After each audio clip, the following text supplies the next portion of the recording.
Bienvenue dans Kilo et Psycho, le podcast des gourmandes telles que moi qui souhaitent faire la paix avec leur alimentation, leur corps et elles-mêmes. Je suis Myriam Felvia, psychologue et master coach en psycho-neuronutrition et je t'accompagne dans cette nouvelle démarche où les restrictions laissent la place au plaisir de manger et à la bienveillance. Est-ce que tu es prête pour le changement ? C'est parti !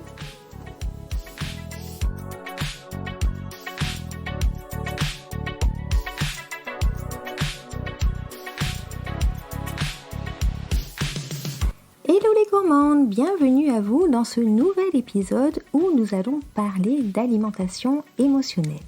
Alors souvent, je vous entends dire « je mange mes émotions » de façon catastrophée, comme si c'était quelque chose de grave et de pas du tout naturel.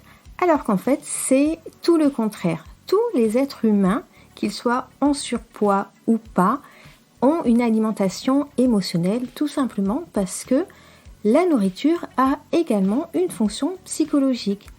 Mais souvent, on la considère comme optionnelle, voire superflue, voire c'est celle qui nous fait prendre du poids.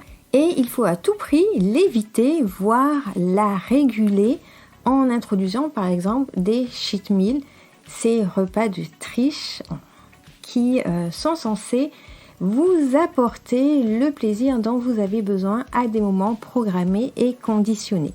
Bon, vous avez compris, je ne suis pas du tout pour les cheat meals, je suis plutôt pour la liberté parce que finalement, plus on a de liberté et moins on mange. C'est sûrement incroyable pour vous, mais c'est exactement ce qui se passe et une fois que vous avez fait le switch, je vous assure que la vie n'est pas comparable et vous ne mangez pas plus qu'avant.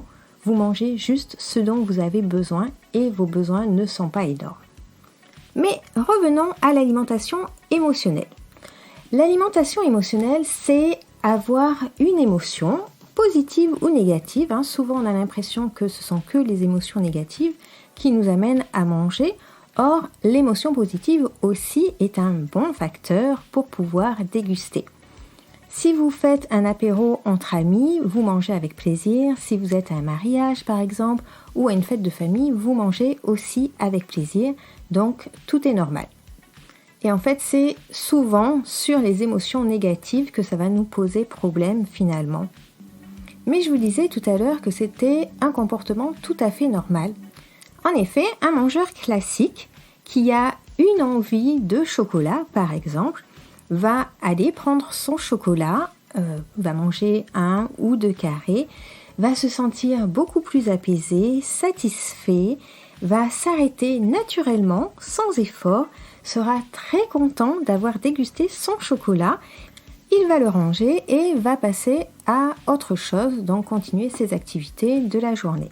Une personne qui est en restriction cognitive, donc quelqu'un qui essaye de contrôler son poids en contrôlant son alimentation, va avoir une attitude tout à fait différente. D'abord, elle va stresser à l'idée de manger du chocolat. Elle va stresser aussi pendant qu'elle mange le chocolat.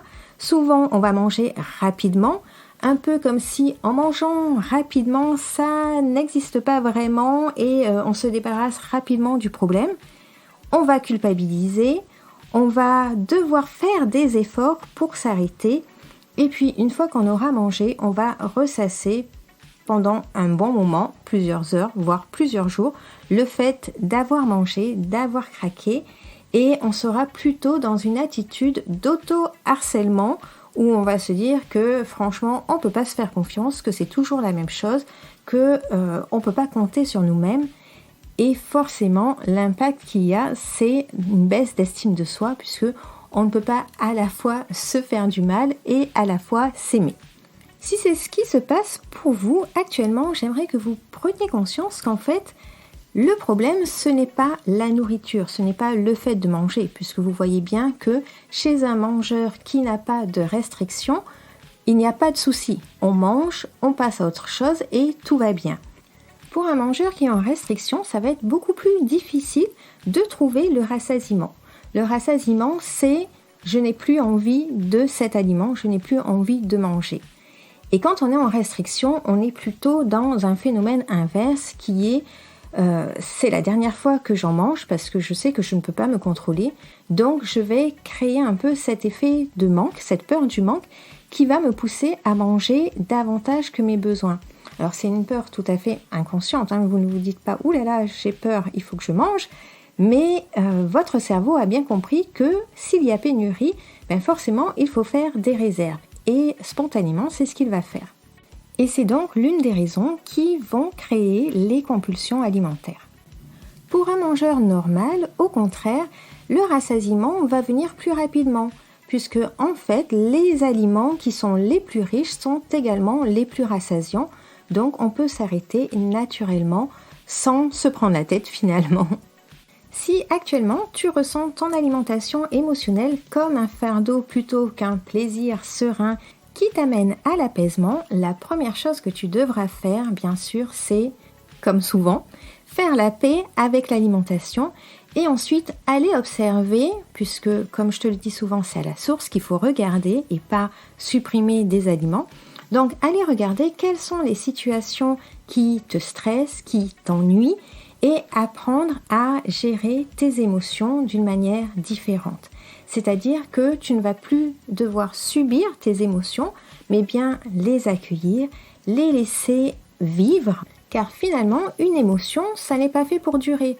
Sauf que comme on a l'habitude de ne pas vouloir ressentir les émotions, forcément, elles s'installent et elles durent beaucoup plus longtemps qu'elles ne devraient. Pourtant, les émotions sont juste porteuses de messages. En fait, c'est un message vraiment de ton inconscient à ton conscient pour te dire « Eh oh, regarde, par là, il y a quelque chose qui ne va pas, tu devrais aller regarder. Je pense qu'il y a du travail à faire. » Parce que finalement, c'est ça l'émotion. C'est aller faire le travail nécessaire pour me permettre de retrouver ma sérénité. Et une fois que tout ce travail-là est fait, tu peux retrouver le plaisir de manger ton chocolat, celui que tu préfères, pas forcément le chocolat noir, parce qu'on a tendance à croire qu'il a moins de calories, mais en fait, pas tant que ça. Donc, celui qui te fait vraiment plaisir de le savourer et sur le prochain repas, juste d'écouter ta faim, puisque c'est le seul signal que tu dois écouter pour savoir quand commencer ton repas. Et là encore, c'est une autre différence entre le mangeur qui est en restriction et le mangeur qui ne l'est pas, puisque un mangeur qui n'est pas en restriction et qui a profité largement d'un buffet de goûter par exemple à 16h va suivre son instinct et ne va pas manger le soir ou aura très peu faim et va manger très peu. Un mangeur qui est en restriction va se dire « Oh là là, déjà que j'ai mangé que des cochonneries, aujourd'hui il faut absolument que je fasse un repas équilibré ce soir. » Et c'est peut-être ce repas-là qui finalement va te faire prendre du poids. Et même s'il est très équilibré. Et voilà pour le partage du jour sur l'alimentation émotionnelle. Si vous avez aimé le podcast, n'hésitez pas à me faire des commentaires ou à le noter avec 5 ravissantes petites étoiles si vous pensez qu'il est à la hauteur. Je vous fais de très gros bisous et je vous dis à très bientôt.